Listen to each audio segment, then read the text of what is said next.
Hello friends, welcome back to SP teacher पे। देखो गोटे बड़ अपडेट आसी आम पाखे पहुंची। ए विषय में आज आलोचना करवा। देखु ना 45 दिन अधिक अस्थायी नियुक्ति क्षेत्र में रही संरक्षण रिजर्वेशन जोटा कि कास्ट बेस रिजर्वेशन और 2 वर्ष नियुक्ति विवरणी यूजीसी मागिचे। तो देखो देश में जिते विश्वविद्यालय अच्छी या उच्च शिक्षा अनुष्ठान अच्छी सबु क्षेत्र में जो अस्थायी नियुक्ति होची से क्षेत्र नहीं से डिटेल्स मागी। संरक्षण नियम को कड़ाकड़ी करने विश्वविद्यालय अनुदान आयोग बा जो यूनिवर्सिटी ग्रांट कमिशन जो अच्छी से कौन करना पाखर जो निर्देशनामा जारी करा आगु सेटा लागू करा कि नहीं। जदि कौन सी अस्थायी बा चुक्तिभित्तिक नियुक्तिर अवधि 45 दिन ठारू कि अधिक होइतिबो तेबे सेठारे अनुसूचित जाति जनजाति एवं पछुआ वर्ग पर संरक्षण व्यवस्था करने बाध्यतामूलक। ये अनरिजर्व को छाड़देले आउ जो रहिले ओबीसी बा जो आम एससी बीसी कहूचे आउ जो एससी एसटी ये जो कास्ट रिजर्वेशन आमर अच्छी अनरिजर्व रहा तो 50% आम जानी समस्ते।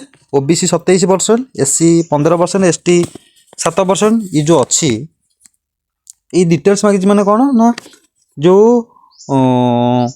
रिजर्वेशन जोड़ा 45 दिन जो अधिक किए रोचे कॉलेज से टीचिंग पोस्ट हो कि नॉन टीचिंग पोस्ट हो तार डिटेल्सटा सबमिट करेंगे। माने जिते विश्वविद्यालय अच्छी कॉलेज अच्छी समस्ते सबमिट करेंगे। जो कॉलेज जो मैनेजमेंट रहा बोर्ड जदि कौन रिलेटिव्स हूँ बा अलग मैंने जी पीजी कर तो से कौन कराला ना बिना कास्ट रे से जेकोसी कास्ट हो अनरिजर्व हो कि एससी हो एसटी हो ओबीसी हो समस्त रिक्रुटमेंट दे दूसरा मैनेजमेंट कमिटी।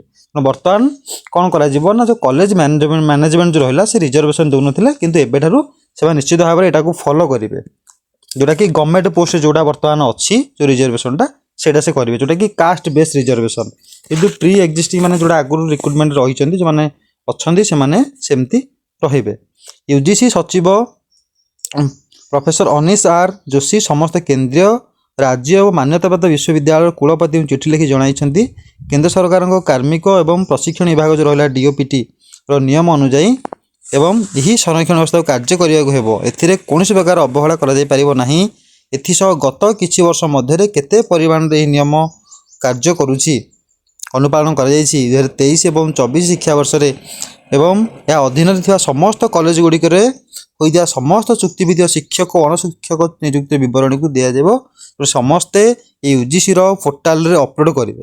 तेणु 2023-24 शिक्षा वर्ष आज पर्यंत यही चुक्तिभित्तिक शिक्षक और अणशिक्षक टीचिंग या नॉन टीचिंग पोस्ट केते सब अच्छा मैनेजमेंट द्वारा तो समस्त विवरणी समस्त डिटेल्स यूजीसी पोर्टाल समस्ते अपलोड करेंगे।